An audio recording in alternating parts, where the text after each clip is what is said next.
অনেক মানুষ এভাবে বলে মৃত্যুর পরের জীবন এটা অযৌক্তিক। অনেকে পরকালের জীবনে বিশ্বাস করে না, সর্বশক্তিমান আল্লাহকেও বিশ্বাস করে না। তাকে যুক্তি দিয়ে বোঝাবো কিভাবে? এখানে যুক্তিটা হচ্ছে, একটা লেকচার দিয়েছিলাম কোরআন এন্ড মডার্ন সায়েন্স। সেখানে বলেছিলাম পবিত্র কোরআনে ৬,০০০-এর বেশি আয়াত আছে, আর তার মধ্যে প্রায় ১,০০০ খানেক আয়াত বলছে বিজ্ঞান সম্পর্কে। আর যেসব আয়াতগুলো বিজ্ঞান সম্পর্কে বলছে, আনুমানিকভাবে তার মধ্যে ৮০% আয়াত এখনকার বিজ্ঞান আমাদের বলছে এগুলো ১০০% সঠিক। বাকি ২০% আয়াত সম্পর্কে এখনো জানতে পারিনি। তার মধ্যে একটা হচ্ছে পরকালের জীবন। বিজ্ঞান এখনো এতটা উন্নত হয়নি যে পরকালের জীবনকে প্রমাণ করে দেখাবে। বিজ্ঞান এখনো বেহেশত দোজখ প্রমাণ করতে পারেনি, জিনের অস্তিত্ব প্রমাণ করতে পারেনি। এরকম ২০% আয়াত এখনো প্রমাণিত হয়নি পবিত্র কোরআনের আয়াত। তাহলে কি অন্ধভাবে পরকালের জীবনে বিশ্বাস করছি? এখন একজন মানুষকে এই পরকালের জীবন সম্পর্কে কিভাবে বোঝাতে পারি? ধরেন একজন লোক পরকালের জীবনে বিশ্বাস করে না, আর সর্বশক্তিমান আল্লাহকেও বিশ্বাস করে না। এখন তাকে বোঝাবো কিভাবে? আমি আপনাদের একটা প্রশ্ন করি যে চুরি করা ভালো না খারাপ? চুরি করা ভালো না খারাপ? খারাপ, সবাই বলবে খারাপ। এবার একটা উদাহরণ দেই। ধরেন আমি একজন স্মাগলার, ধরে নেন আমি স্মাগলার, অনেক ক্ষমতাবান স্মাগলার, আর আমি চোর, পৃথিবীর মধ্যে ১ নাম্বার, সবার সেরা। আর ধরেন আপনারা কেউ পরকালের জীবনে বিশ্বাস করেন না, আল্লাহকে বিশ্বাস করেন না। তাহলে আপনারা আল্লাহকে বিশ্বাস করেন না, পরকালের জীবনে বিশ্বাস করেন না, আর আমি একজন স্মাগলার, সেরা স্মাগলার, খুব বুদ্ধিমান, সবসময় যুক্তি খাটিয়ে কাজ করি। আমি আপনাদের বলছি যে চুরি করা ভালো। একটু আগে আপনারা সবাই বললেন যে চুরি করা খারাপ, চুরি করা খারাপ। এখন আমাকে অন্তত একটা বৈজ্ঞানিক কারণ দেখান যে চুরি করা খারাপ কেন, তাহলে আমি চুরি করা বন্ধ করব। কেউ কেউ আমাকে মাত্র একটা কারণে দেখাতে পারবেন? অন্যের অধিকার কেড়ে নিচ্ছেন। আপনি অন্যের অধিকার কেড়ে নিচ্ছেন।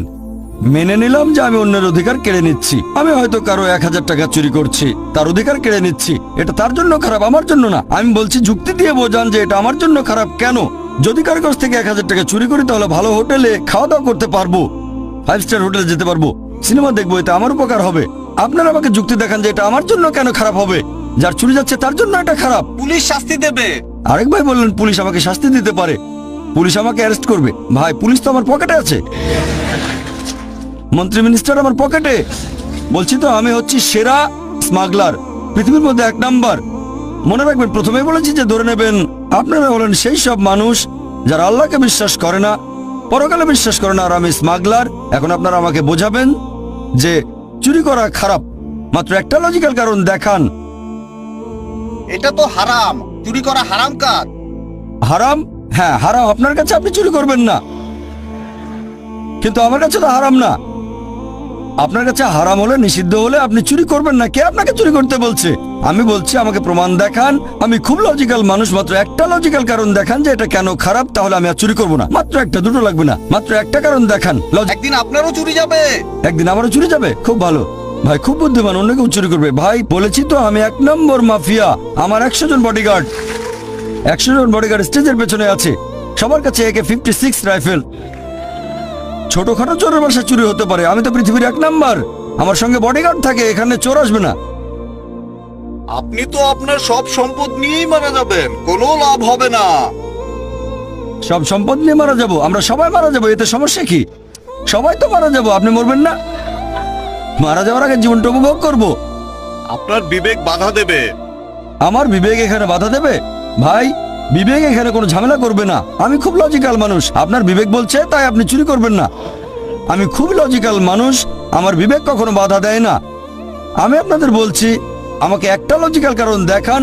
আপনার বিবেক যদি বলে খারাপ কাজ, আপনি চুরি করবেন না। আমি তো বলছি এটা ভালো, চুরি করলে আমার উপকার হবে, জীবন উপভোগ করতে পারবো, তাহলে কেন খারাপ? এটা তো ভালো।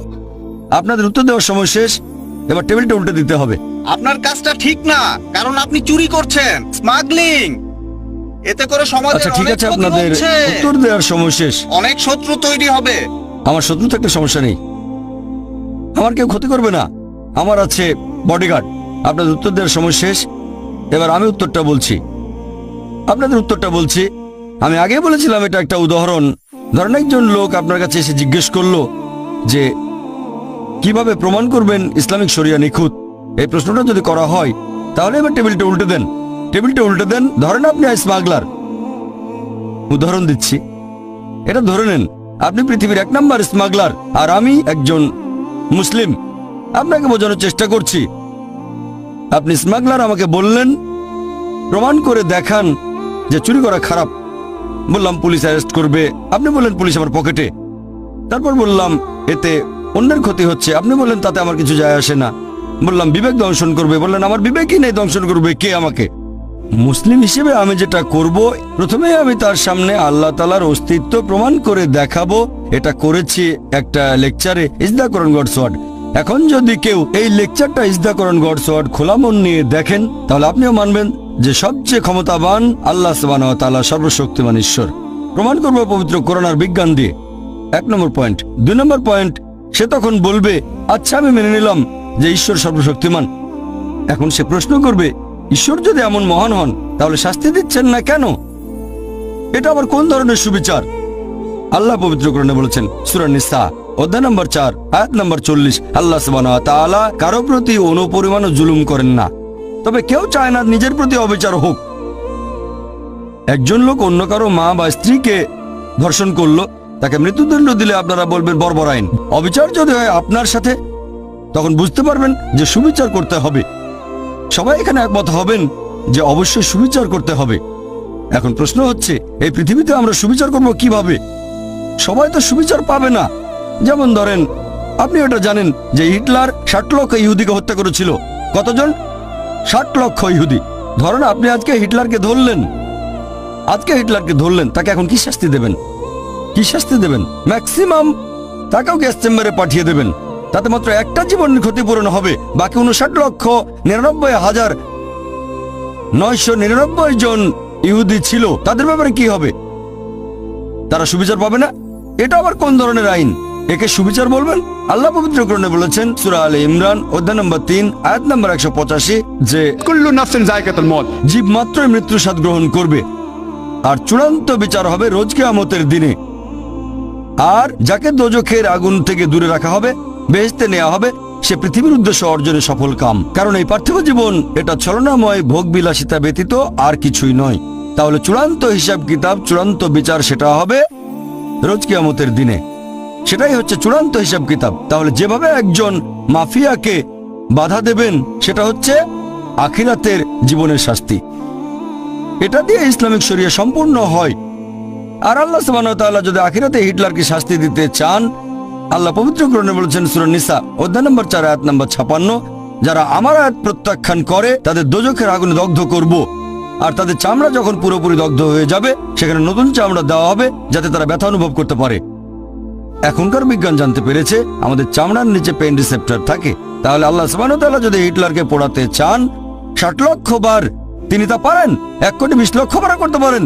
তাহলে চূড়ান্ত শরিয়া আর ইসলামিক আইন তখনই বুঝতে পারবেন যদি বিশ্বাস করেন আখিরাতে।